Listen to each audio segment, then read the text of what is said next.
Types के हिसाब से करेंगे, ओरिएंटलिस्ट क्या है, सोशलिस्ट क्या है, हिस्टोग्राफी क्या है, टोटल। जैसे कि यहाँ पे देखो इसका दिया है, ठीक है, ये देखो बखर्स एंड ऑल क्या कैसा होता है हिस्टोग्राफी में, मिडीवल 3 पार्ट में ना, एंशिएंट, मिडीवल एंड मॉडर्न, ठीक है। क्या क्या आता है, ये देखो various ideological, colonial historiography, orientalist, nationalist, ठीक है। ये सब टाइप्स ऑफ हिस्ट्रीज हम लोग को इसके अंदर डिवाइड करके स्टडी करना है। फिर मार्क्सिस्ट हिस्टोग्राफी थे। So all these patterns, all these things we are going to study in today lecture. First of all, tradition historiography in Indian tradition, मतलब Indian historiography को भी which has been divided into 3 main parts, that is ancient, medieval and modern. फिर modern को भी वो लोग ने divide किया है, colonial histography, nationalist, orientalist, subaltern histography, फिर उसपे भी टाइप्स है, Marxist histography and all. So these are the charts, flow chart जैसे हम लोग करते हैं ना, वो फ्लो चार्ट हम लोग तुमको बुक में है, मैं तुमको बता दूंगा जब मैं कंप्लीटली इसके बारे में डिस्कस करेंगे हम लोग। तो accordingly we have to study the historiography. इसके पहले हम लोग ने हिस्टोग्राफी क्या होता है ये तो स्टडी किया था इन लेसन नंबर 1 कि हिस्टोग्राफी में it is branch of social science which we have to study which is of natural science, ठीक है। एक ऐसा सब्जेक्ट है हिस्ट्री जो हम लोग इन लेबोरेटरी डिस्कस नहीं कर सकते, it is the outside of the laboratory, it is like a social experiment which can be proved outside. और हर एक हिस्टोरियंस ने अपने हिसाब से कैसा हिस्ट्री को एक्सप्लेन किया है। In the first lecture we have done that, okay. So from this second lecture we will see that histories को कैसा वो लोग ने फ्रेम आउट किया, histories को कैसा वो लोग ने डिवाइड किया, okay. So historiography in the ancient period, ancient मतलब बहुत बहुत बहुत बहुत पुराना पीरियड का हिस्ट्री हम लोग स्टडी करेंगे अब। कि जो हिस्टोरियंस थे, जहाँ पे हम लोग जानते हैं कि रिटन सोर्स भी नहीं था, सिर्फ ओरल सोर्स, ऐसा था मटेरियल सोर्स, रिटन डॉक्यूमेंट बहुत रेयर रहेंगे, ठीक है, बहुत रेयर वो टाइम पे बोल सकते हैं हम लोग, ठीक है। तो वो जो हिस्ट्रीज है, वो जो हिस्ट्रीज है उसको हम लोग कैसा फ्रेम आउट करेंगे, वो यहाँ पे अभी हम लोग स्टडी करेंगे, ठीक है। फार बिहाइंड एंशिएंट, जहाँ पे मतलब हम लोग बोल सकते हैं किसी हम लोग को मटेरियल सोर्स के हिसाब से, कुछ लिखा पढ़ी के हिसाब से हम लोग को मिला है, बस इसको हम लोग बोल सकते हैं, ठीक है। So let's start with that. पहला दिया गया है paragraph, in the ancient period in India memories of the great deeds, deeds मतलब जानते हैं हम लोग ऑफ एंसेस्टर्स, पूर्वज, एंड माइथोलॉजिकल लोज मतलब songs and folk songs and all, ठीक है। माइथोलॉजिकल मतलब पुरातन, देव दानव भगवान के।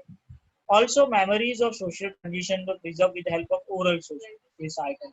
Oral recital मतलब oral से वो लोग नहीं, ये हम लोग ने पहले भी स्टडी किया ना कि oral sources के हिसाब से ये लोग ने ancient period को maintain किया, बिकॉज वो टाइम पे ज़्यादा मटेरियल सोर्स नहीं थे, ज़्यादा रिटर्न डॉक्यूमेंट हम लोग बोल सकते नहीं थे। सो जो भी ओरल सोर्स से जिसे हो रहे थे, किंग्स के चीज़ें, गाना हो गया, ठीक है, ये हम लोग ने लेसन नंबर 1 में स्टडी किया, बारूद हो गए, ठीक है। ये सब वो लोग ओरली क्या करते थे, पास ऑन करते थे, ठीक है। The inscriptions on the Harappa seals and other artifacts confirmed that Indians had mastered the art of writing as early as the third millennium BC. Third millennium से, तीसरी सदी से ही हम लोग ने लिखना, इंडिया ने लिखना स्टार्ट कर दिया है। ये हम लोग बोल सकते हैं कि इंडिया ने वो टाइम पे उस दौर में लिखना स्टार्ट किया था, क्योंकि हड़प्पा सिविलाइजेशन जब हुआ था तो कुछ कुछ सील्स मिले थे, सील्स कॉइन्स होते हैं ना, तो उसके ऊपर लिखा पढ़ आई थी, लिखी हुई चीज आई थी। और परहैप्स बिफोर दैट, उसके पहले भी हो सकता है लिखा हुआ आया रहेगा, कांट से दैट, मतलब एक्चुअली इंडिया में लिखी गई चीज कहाँ से आई है, कब से स्टार्ट हुई है, इसका हिस्ट्री अभी तक पता नहीं है। बट हम लोग एक अनुमान, एक ट्रिक, एक अंदाजा लगा सकते हैं कि हड़प्पा से, क्योंकि पहला सिविलाइजेशन ऑफ इंडिया तो हड़प्पा में ही हुआ था, मोहनजोदारो एंड हड़प्पा। तो हम लोग वो अनुमान लगा सकते हैं कि चलो भाई तीसरी सदी चौथी सदी से। It is said that from the 3rd century or 4th century, India has mastered the art of writing from the 3rd millennium. However, Harappa script is not yet successfully depicted. That picture का मतलब क्या होता है? Not yet successfully, मतलब अभी तक ये successful नहीं है। What do you mean by that picture? कोई बताएगा दैट पिक्चर क्या होता है? बताओ, what do you mean by that picture? बोलो, what do you mean study by that study picture? नहीं कर पाए। Very good. दैट पिक्चर मतलब उसके ऊपर क्या लिखा है वो लैंग्वेज स्टडी नहीं कर पाए। कुछ कुछ हुआ है ऑलमोस्ट, बट कुछ कुछ में इंडिया फेल होते हैं, बोल सकते हैं, because we fail to the picture the writings, we fail to the picture. बोल सकते हैं कि इसके ऊपर क्या लिखा गया। जैसे कि अभी एक बाजू में ही ले लो, सुहागुरा कॉपर ले लो, ये बताओ इसमें जो उसके ऊपर ये क्या लिखा है, कोई रीड करके बताएगा? हम लोग बोलेंगे वाह कितना अच्छा लिखा है, बस, पर क्या लिखा है किसको पता है? ये ए है, यू है, एफ है, जी है, क्या है किसको पता है? नहीं, ये क्या है, ड्राइंग्स क्या है किसको पता है? नहीं। तो वैसा कि देखो, हिस्ट्री मैंने तुमको पहले ही बताया था, history is also about to study the languages during that time. वो अल्फाबेटिकल व्यू स्टडी होना चाहिए, वो लैंग्वेज स्टडी होना चाहिए, तब जाकर मैं हिस्टोरियन बोलूंगा ना। ये जैसा क्योंकि बार बार अगर मेरे को यही मेरे सब को अगर कितना मैं स्टडी इरिटेट नहीं होता करता है। हूँ तो पता नहीं बहुत तो कैसा होगा। और देख उसको कीड़ा काट रहा है। ठीक है, तो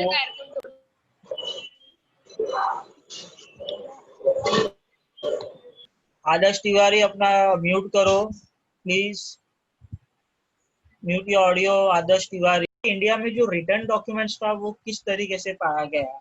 ठीक है, हम लोग बोलते हैं कि इंडिया में हम लोग जानते हैं बहुत सारे राजा महाराजाओं का तो दौर था इंडिया में। हम लोग ने स्टडी आउट भी किया है कि there were number of rulers in India. अब उसमें से बोल सकते हैं कि हम लोग ने राइटिंग देख सकते हैं कि अशोका पीरियड, मौर्य मौर्य डायनेस्टी से देख सकते हैं, क्योंकि उसके पिलर्स, उसके रॉक्स, उसके ऊपर इंस्क्रिप्शन जो थे वो अशोका किंग मौर्य डायनेस्टी के टाइम से हो गया था, 3rd सेंचुरी से। ठीक है, the earliest known written document of historical nature found in India are in the form of inscriptions. Inscription मतलब small small। अभी देखो ये कोई अल्फाबेट नहीं है, ये क्या लिखा है एकदम small small small small small small में। we can't depict that, okay? They are dated to the 3rd century, ठीक है, before common era. This is the ampere Ashoka Maurya, बोला ना मौर्य टाइम से था।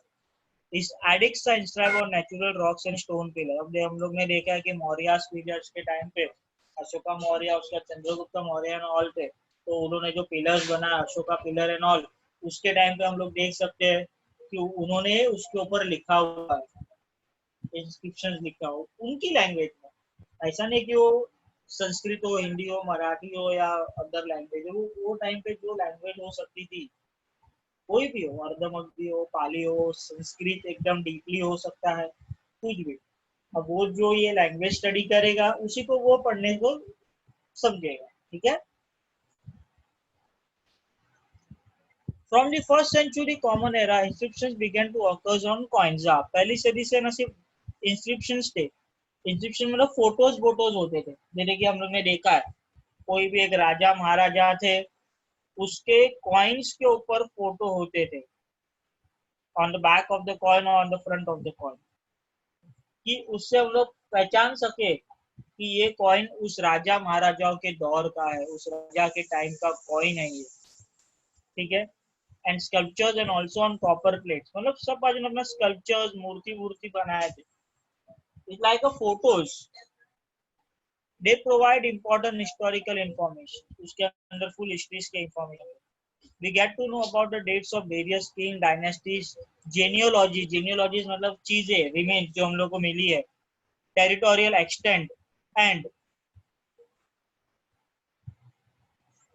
administrative of various empires and kingdoms, and also important political events, social organizations, climate, famines of the respective times। मतलब उस time से हम लोग ने स्टडी आउट किया है, पुरान टाइम से, कि उस अगर उस पॉइंट को हम लोग देख ले, you will just have a look at that coin, और जो हिस्टोरियंस तो लोग पता लगा लेंगे कि ये कॉइन कौन से पीरियड का है, उस टाइम पे क्या था, पॉलिटिकल इवेंट कैसा था, सोशल ऑर्गेनाइजेशन कैसा था, क्लाइमेट कैसा था, फेमाइंस कैसा था, टेरिटोरियल एक्सटेंट कैसा था, जीनियोलॉजीज कैसे थे, मतलब ये राजा महाराज कैसा था, just by looking at that. Understood? Now moving upward, this diagram is very important because ये एक पैराग्राफ में आता है, 4 मार्क्स के लिए इसके क्वेश्चन आते हैं. ठीक है. सुहागौरा कॉपर प्लेट. अब एक कॉपर का प्लेट था. प्लेट मतलब खाने पीने की प्लेट नहीं होती है. एक प्लेट मतलब छोटा अपना पत्रे का ये कैसा रहता है, small thin sheets of copper होता है ना, वैसा. तो वो थिन शीट्स कॉपर के ऊपर ये लिखा हुआ गया था. ये उत्तर प्रदेश गोरखपुर डिस्ट्रिक्ट सुहागौरा करके प्ले वहां पे पाया गया था. ठीक है. और बोलते कि ये मौर्यन पीरियड से था, चंद्रगुप्त मौर्य या अशोका मौर्य के टाइप से ये था. तो इसके ऊपर कुछ लिखा पड़ी. अभी इसके अंदर क्या लिखा है, have a look. The copper plate was found at Sohagaura district, Gorakhpur, Uttar Pradesh. It is supposed to be from the Mauryan period. The inscriptions on it is in a Brahmi script. Language कौन सा है, Brahmi script. तो ये पूछते हैं, answer में आता है what type of script is written on that copper plate. तो हम लोग बोलेंगे ब्रह्मी. The symbol has tree, railing and mountain at the beginning of the inscription also occurs on punch mark coin. देखो ऊपर देखोगे ट्रीज दिखाई दे रहा है, माउंटेन्स है. ठीक है. टॉप ऑफ द देखो ये कॉइन के पीछे भी था, ऐसा दिया गया.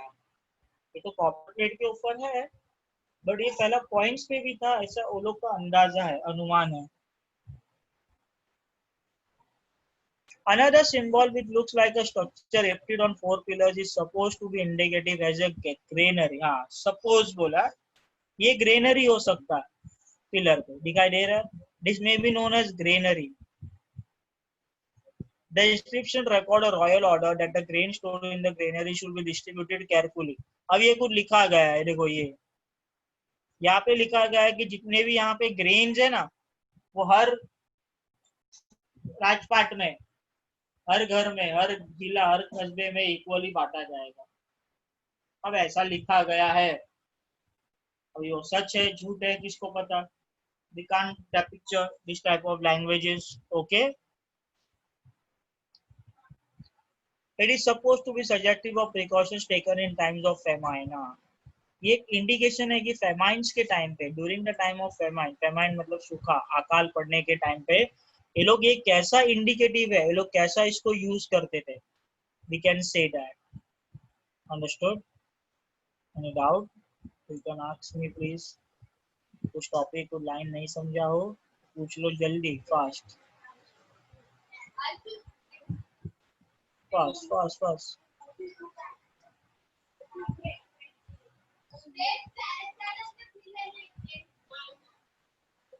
Fast.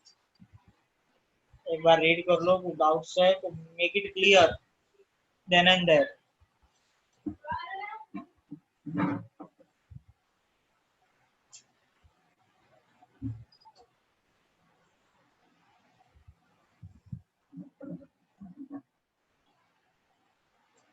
Ganesh. Okay. Now see, अब हम लोग भी जानते हैं कि इंडियन लिटरेचर में हम लोग ने Ramayana, Mahabharata, Buddhist text, Jain text और गौतम बुद्धा, वर्धमान महावीर, इन सब के बारे में हम लोग ने स्टडी आउट किया ही था एज यूजुअल. ठीक है.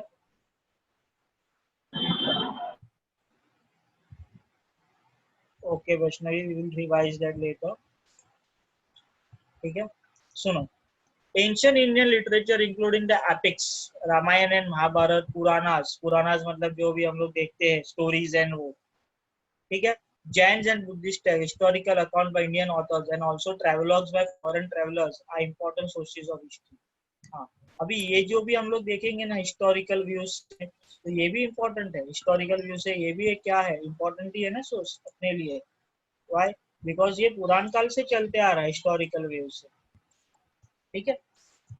फॉरेन ट्रेवलर्स मतलब क्या होता है, हम लोग जानते हैं जब राजा महाराजाओं का दौर था तब बहुत से फॉरेनर लोग आते थे इंडिया में, उनकी मेहमान नवाजी होती थी और वो लोग उनके ऊपर किताब लिखते थे कि योंग ही हुआ था, पेंचुई हुआ था, जो चाइनीज ट्रेवलर्स थे जो मुगल्स के टाइम पे, मौर्यास के टाइम पे आए थे और उन्होंने उनके बारे में किताब लिखी. लाइव किताब वो लोग लिखते थे, उनके रूलिंग कैसा है, पावर कैसा है उनका, किधर किधर तक एक्सटेंशन है, उनके राजपाट में कैसा पीपल रूलिंग कर रहे हैं, क्या रूलिंग कर रहे हैं, टोटल लोग उसके अंदर लिखकर इंस्ट्रक्शन देते थे। तो फॉरेन ट्रेवलर्स की भी history is very important role play करती है। Make it a point please. Okay, any doubt? चलो अब आते हैं हम लोग, देखो दिया है राइटिंग ऑफ बायोग्राफीज। अब बायोग्राफीज तो सबको पता ही है, किंग्स राजास के ऊपर, उनके डायनेस्टीज के ऊपर बहुत सारे लोग ने लिखे हैं उनके टाइम पे, बहुत सारे लोग ने उनके बारे में पोएम्स लिखा है, बहुत सारे लोग ने उनके बारे में किताबें लिखी है। रिटर्न सोर्स जब चालू हुआ था तब की बात है। वो लोग का social, cultural, economical, political life कैसी थी, वो लोग ने राजपाट कैसे, आज जो हम लोग मुगल्स के बारे में स्टडी आउट करते हैं कि अकबर ऐसा है वैसा है, अकबर एक मुगल में बोल सकते थे कि अच्छा था, तो उसकी किताब थी, पता है ना, अकबरनामा। अकबरनामा बुक में अकबर का पूरा बायोग्राफी तुमको मिलेगा। Just go and search and study Akbarnama book, total description मिलेगा। ठीक है, अब शिवाजी महाराज के दौर पे ना हम लोग थे ना तुम लोग थे, और शिवाजी महाराज का जो लॉन्ग लाइफ था, वो राजा शिव छत्रपति करके एक बुक है, उसके अंदर पूरा तुमको किताब मिलेगी, पूरा लिखा हुआ मिलेगा कि ड्यूरिंग द टाइम उन्होंने कैसा राजपाट किया, कैसा रूल किया। तो क्योंकि बायोग्राफी से तो हम लोग को मालूम पड़ेगा ना क्या वो उनके लाइफ में स्टोरी क्या है, कैसी है। अब ऑलमोस्ट सब लोग ने देखी रहेगी बायोग्राफीज के ऊपर, तो कितनी सारे मूवीज भी बनती है आजकल। Sachin a billion dream, MS Dhoni, बरोबर है, दंगल, फोगाट सिस्टर्स, गीता बबीता, सबने देखी है उनकी स्टोरीज, उनके व्यूज, उनकी लाइक्स। मतलब अभी आज तो हम लोग जानते हैं कि MS धोनी सक्सेसफुल कैप्टन, बहुत सक्सेसफुल कैप्टन हम लोग बोल सकते हैं ऑफ इंडियन, बट उसने उस टीम में आने के लिए कितना मेहनत किया, कितना स्ट्रगल किया, वो स्टोरी किसी को पता नहीं। पर जब सबने वो मूवीज देखी तब मालूम पड़ा कि हम वो चलो एक स्टार, एक बैट्समैन, एक कैप्टन बनने के पीछे उन्होंने कितना योगदान और कितना सेक्रीफाइस किया है। ठीक है, तो स्टोरी पूरा हमको मालूम पड़ता है biographies. Okay, writing of biographies of kings and dynasties histories mark an important step in the Indian historiography. हर चरित्र written in the 7th century by बाना भट्ट, देखो हर चरित्र करके लिखा था, is King Harsha's biography. It portrays a realistic picture of the social, economic, political, religious and cultural life of the. अब बाना भट्टा ने हर्ष चरित्र लिखा था जहाँ पे किंग हर्षवर्धन, ठीक है, हर्षवर्धन किंग के बारे में उसने मतलब रियलिस्टिक पोर्ट्रेट बताया, ऐसा मतलब उसने स्टोरी लिखा है कि अपने को ऐसा लगे कि हमारे आंखों के सामने ही है। ठीक है, तो ऐसा करके उन्होंने बुक्स लिखना स्टार्ट किया था। ये एंशियंट में था। अब आते हैं हम लोग नेक्स्ट स्टेप पे, मिडीवल पे। मिडीवल पे क्या होता है और कैसा हिस्ट्री थोड़ा चेंज हो गया था। ठीक है, ओके, पहले मैं एक ऊपर का फिर से एक बार रिव्यू कर लेते हैं हम लोग। देखो हिस्टोरियन जो है, इंडियन हिस्टोग्राफी जो इंडियन ट्रेडिशन है वो 3 पार्ट में डिवाइड हुआ है। एक है ancient, medieval and modern. Modern को भी लोग ने टाइप में किया है socialist, nationalist, subaltern history, colonial histography, ऐसा करके फिर और भी टाइप्स है, Marxist history and all. Ancient histography वो है जहाँ पे रिटर्न डॉक्यूमेंट्स नहीं थे, सिर्फ मटेरियल स्टोर्स थे और उसके ऊपर कुछ इंस्क्रिप्शंस थे। इंस्क्रिप्शन मतलब फोटोज लाइक, और उसको स्टडी बडी करके होने लगा। तो जैसा थोड़ा वर्ल्ड आगे बढ़ते क्या बुक्स, किताब, हिस्ट्री लिखने के संभावना में आए हम लोग, और सब बायोग्राफीज और उनके बारे में लिख के हम लोग ने स्टडी आउट किया कि हिस्ट्री का वैल्यू क्या है। हिस्ट्री के बायोग्राफीज के व्यू से हम लोग उसको स्टडी कैसा कर सकते हैं। ठीक है, अंडरस्टूड। अभी जो सुहागुरा कॉपर प्लेट, अब इसके ऊपर भी देखो लिखा है ट्रीज बीज है, ये बड़ा ग्रेनरी है, इधर लिखा गया है कि ग्रेन जो भी रहेगा। अब ये बोला गया है, लिखा गया, अभी ये सच है कि नहीं किसको पता है। कि during the time of Mauryan period में बोलते हैं कि इसके ऊपर लिखा गया था कि अगर कभी सूखा पड़ता है, अकाल पड़ता है, पानी की व्यवस्था नहीं है, खेत फसलें आती नहीं है, तो ये ग्रेनरी है, स्टोर हाउस है जहाँ पे ग्रेन्स रखे, भंडार, गोदाम। उस गोदाम में, इन दैट गोदाम, जो भी चीजें मिलेगी खाने पीने की, वो प्रजा में, पीपल्स में, जनता में, प्रजा में इक्वली डिस्ट्रीब्यूट किया जाएगा। अब कितना सच है कितना झूठ है, that we can't predict, that we can't know, because ये तो 3rd सेंचुरी की बात है ना। अब इतना पुराना और ये राइटिंग किसको समझ में आएगा, बरोबर है। क्योंकि राइटिंग ऐसा लग रहा है कि सिर्फ कुछ छुरी काटा चमचा डाला, बट यार राइटिंग से इसको समझ में आ रहा है? नहीं? ठीक है, ये ब्रह्मी स्क्रिप्ट है, इसको हम लोग ने नाम क्या दिया है? ब्रह्मी स्क्रिप्ट। ठीक है, अब जितने भी अपने पास एपिक्स है, जैसे कि रामायण हो गया, महाभारत हो गया, पुराण हो गए, पुराणास हो गए, स्टोरीज हो गए, माइथोलॉजिकल स्टोरीज हो गए, आज जो भी ट्रैवलर्स है, फॉरेन ट्रैवलर जिसे के आते हैं, वो लोग ने भी किताबें लिखी। इम्पोर्टेंट सोर्स हुआ ये हिस्ट्री का, हम लोग बोल सकते हैं कि it is an important source of histography. Okay, चलो, histography in the medieval period, let's study histography in the medieval period में। यहाँ पे हम लोग बोल सकते हैं कि चलो डॉक्यूमेंट्स बने, मॉन्यूमेंट्स बने, राइटिंग स्टोरीज थे, बायोग्राफीज थे, बुक्स थे, मेन करके बुक्स, कॉइन्स, इंस्क्रिप्शंस, मॉन्यूमेंट्स के जरिए हम लोग बोल सकते हैं, क्योंकि मिडिवल था, ओल्ड भी नहीं, मॉडर्न भी नहीं। मिडिवल में इंस्क्रिप्शन सब थे, जैसे कि कुतुब मीनार है, कुतुब मीनार पे भी कुछ लिखावट है, ठीक है, बुलंद दरवाजा हो गया, बंद दरवाजा हो गया, ताजमहल हो गया, ये सब वो सदी से चालू हुआ बनना, और इनके बारे में बहुत से लोग ने किताबों में लिखी है। जो भी ट्रैवलर्स आते थे, जो भी हिस्टोरियंस आते थे, वो लोग इनके बारे में लिख कर एक्सप्लेन करते थे। ठीक है, कि इनके राजपाट में, इनके राजयोग में क्या सिस्टम था, सबसे ज्यादा वैल्यू किसकी। ठीक है, so let's start with the medieval period of historiography। कि medieval period में क्या क्या चीजें हम लोग स्टडी कर सकते हैं in history. Let's go for it. The style of writing Raj Tarangini, The History of Kashmir by Kalana in the 12th century Kannada is quite close to the concept of modern historiography। राज तारंगिनी मतलब कश्मीर के बारे में Kalana period के time पे लिखा गया था, 12वीं सदी में कश्मीर की हिस्ट्री। ठीक है, Kalana himself says that he wrote this text after critically examining various sources like inscription, coins, remains of ancient monuments, documents, records and local traditions। ठीक है, कलाना का मानना था कि उन्होंने ये सब चीज कब स्टडी की, कब देखा, जब लोकल चीजें उन्होंने स्टडी किया, देखा, कॉइन्स, इंस्क्रिप्शंस और ये सब देखा, तब उन्होंने ये सब चीजें स्टडी की। अंडरस्टूड? ठीक है, मतलब ये कलाना ने अपने हिसाब से लिखा, inscriptions, documents and all. In the medieval India, the historians in the courts of Muslim rulers were influenced by Arabic and Persian historiography।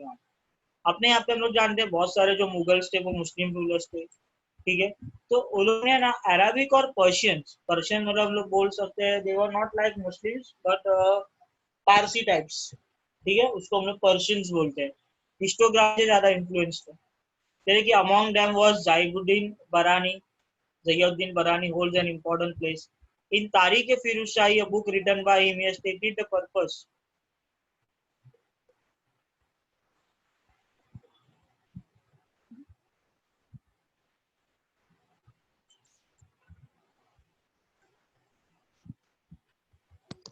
Abhijit sir क्या हुआ?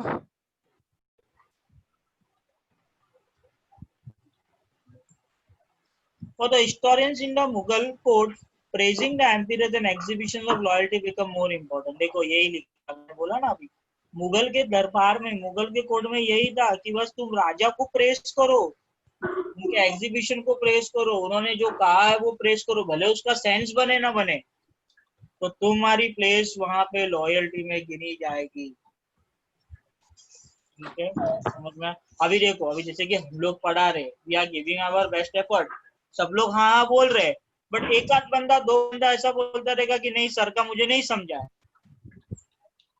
वो डर नहीं है कि आगे क्या होगा, बट उनको नहीं समझाया तो वो लोग ने बोल दिया ना, तो वैसा यहाँ पे नहीं था। ठीक है, custom of adding suitable poet quotes and beautiful pictures were also introduced। उनका मानना ऐसा कि पिक्चर्स इंट्रोड्यूस अच्छे से कर दो बस। अब देखो बाबर ने भी लिखा है, बाबर नामा गोविंद बाबर ने भी वही लिखा गया कि उनके minute paintings, local economy, custom, Babur खुद एक पोएट था, वो पोइट्री करता था, पेंटिंग्स करता था, आर्ट्स कल्चर्स में उनके अच्छे थे। ठीक है, कस्टम ट्रेडिशंस करता था, he was a animal lover, bird lover था। ठीक है, अकबरनामा में ये प्रूफ किया है अबू फजल ने लिखा था, देखो यहाँ पे भी उसका नाम दिया, मैंने बोला ना अबू फजल ने अकबरनामा लिखा था। उनके व्यू में उन्होंने लिखा है कि चलो उन्होंने अच्छे अच्छे काम किए, नो डाउट, ठीक है। हाँ,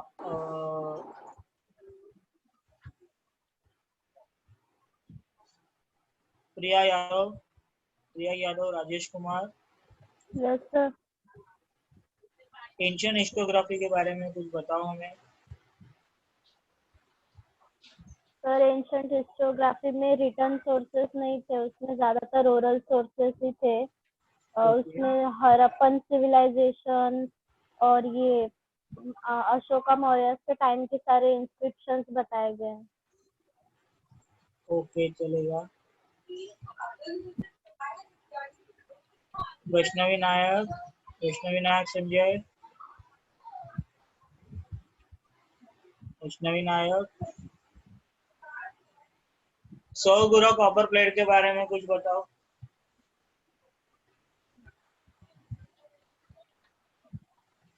सौगुरु कॉपर प्लेट,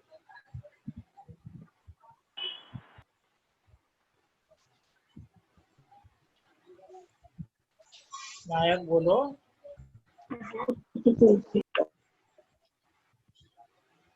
बोलो, सौगुरु कॉपर प्लेट कहाँ पे पाया गया, क्या लिखा है? सर आवाज आ रहा है? बोलो। सर आवाज आ रहा है? सहागुरा में पाया गया था, गोरखपुर डिस्ट्रिक्ट उत्तर प्रदेश में। और ऐसे बोलते थे कि वो मौर्यन पीरियड का था और उसकी लैंग्वेज को ऐसे नाम दिया था ब्रह्मी स्क्रिप्ट करके। और उसमें जो सिंबल्स दिखा है वो ट्री है, उसमें माउंटेन्स है और ऐसे बोलते हैं। अभी तक पता नहीं कि परफेक्टली उसमें क्या लिखा है, बट ऐसे उन्होंने बोला है कि वो पिक्चर्स ऐसे शो करते हैं कि अगर उस डिस्ट्रिक्ट में अगर फेमाइन हुआ या सूखा पड़ गया तो वो जो ग्रेन्स दिखाया है वो पब्लिक में इक्वली डिस्ट्रीब्यूट होंगे। ओके, चलेगा, thank you Nayak. Shivam Pandey, Shivam Pandey, yes sir. Biographies के बारे में कुछ बताओ। पहला बायोग्राफी क्या था, कैसे स्टार्ट हुआ था? सर पहले बायोग्राफीज किंग्स सबके ऊपर लिखा जाता था सर, मतलब मेडिवल पीरियड में सब स्टार्ट हुआ गया बायोग्राफीज लिखना। बायोग्राफीज में राजा हो जाओ की मतलब जितने जो भी उनकी पॉलिसीज रहती थी उनके बारे में सब मतलब जो राइटर्स रहते थे लिखते थे। ओके। तो तारिक फिरोज जो थे उन्होंने बोला कि मतलब बायोग्राफी जो लिखा जाता है उसमें बस राजाओं की करेक्ट पॉलिसीज के बारे में बताया जाता है, उनके अच्छे कामों के बारे में, पर उनके इनकरेक्ट पॉलिसीज के बारे में नहीं बताया जाता। हम लोग को वो भी उनके बायोग्राफीज में उनकी इनकरेक्ट पॉलिसीज जो जो है उन्होंने वो भी हम लोग को बताना चाहिए। ओके, चलेगा। Niharika Prabhakar Reddy,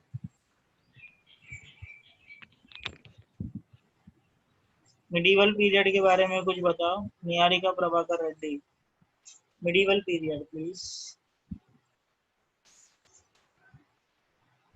Niharika Prabhakar Reddy please, medieval period.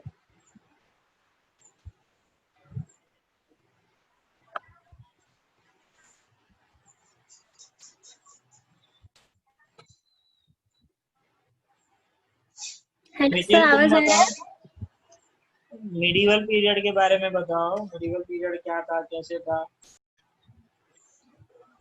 बोलो बोलो, सुन रहा हूँ मैं। हेलो सर, हाँ, आवाज आ रहा है? हाँ आ रहा है, बोलो। आवाज आ रहा है, बोल तो रहे। प्रॉपरली आ रहा है, बोलो। तो ये स्टाइल है ना, हाँ। ये स्टाइल है ना, राजतरण गिनी में हुआ था। लिखा था उस समय पे। ओके। ये हिस्ट्री कश में फलाना ऐसी इसमें 12th सेंचुरी सीई में लिखा था, क्रिस्टन ईरा। इसमें वेरियस बताया गया इन नेम्स ऑफ एंशिएंट मॉन्यूमेंट्स के बारे में। इसमें ज्यादा इसमें रिटर्न उसके बारे में ज्यादा बताया हम लोग जैसे कि कॉइन्स में ज्यादा मेटल्स उसमें सब लिखा गया है। और मुस्लिम रूलर्स, अरेबियन और पर्शियन हिस्टोग्राफी भी हुआ है। ओके मैम, चलेगा। तारिक कौन सा तो एक बुक लिखा था, तो इसमें बोला गया है जो भी हिस्टोरियन ड्यूटी है वो is not limited only to the recording of rule of India. Okay चलेगा। श्रेया रंजीत घाटी। सर श्रेया रंजीत घाटी, मुझे बताओ मुगल्स के दौरान